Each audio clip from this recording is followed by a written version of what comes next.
Cantonment board Hyderabad की जानिब से कैंट फुटबॉल ग्राउंड में पीसीबी ब्रिगेडियर नुमान आरिफ और CEO cantt board Hyderabad Shahid Iqbal की सरबराही में शजरकारी मुहिम और आगाही वॉक का आगाज़ किया, जिसमें vice president CB public school Hyderabad cantt के तलबा, वार्ड मेंबरान और सीबी स्टाफ ने जोश व खरोश से हिस्सा लिया।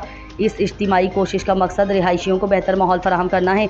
दरख्त लगाकर कुदरती वसाइल के तहफ़्फ़ुज़ और मौसमियाती तब्दीली के असरात को कम करने के लिए दरख्त लगाकर हम ना सिर्फ अपने इर्द गिर्द को खूबसूरत बनाते हैं बल्कि एक साफ़ सुथरा सेहतमंद माहौल में भी अपना हिस्सा डाल सकते हैं। इस आगाही मुहिम के तहत कैंटोनमेंट बोर्ड हैदराबाद की जानिब से शहर भर में 10,000 दरख्त लगाकर माहौल को खुशगवार बनाना है।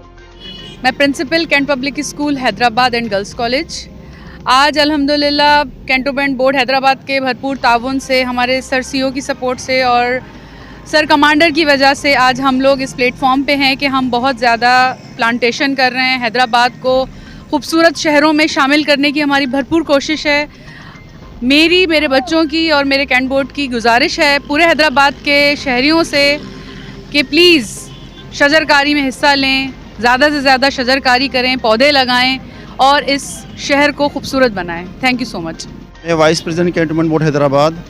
आज कैंटोनमेंट बोर्ड हैदराबाद की जानिब से शजरकारी मुहिम का आगाज़ किया गया है और वॉक का भी एहतमाम किया गया था। आज पूरी दुनिया माहौलियाती तब्दीली के हवाले से परेशान है। ग्लोबल वार्मिंग, मौसमियाती तब्दीली, ये सब वो चीज़ें हैं जिसकी वजह से हम लोग परेशान हैं।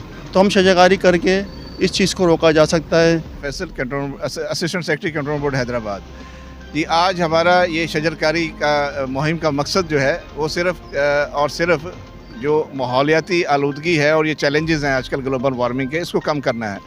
तो ये हमारे स्टेशन कमांडर और सीईओ साहब उनकी डायरेक्शन पे और हमारे जो सीनियर्स हैं, हमारे जो डिपार्टमेंटल जो सारा है उनकी डायरेक्शन पे हमने ये आज एक शजरकारी मुहिम का आगाज़ किया है कैंटोनमेंट बोर्ड की जानिब से, जिसमें तकरीबन हम 10,000 से ज़्यादा जो है पौधे लगाएंगे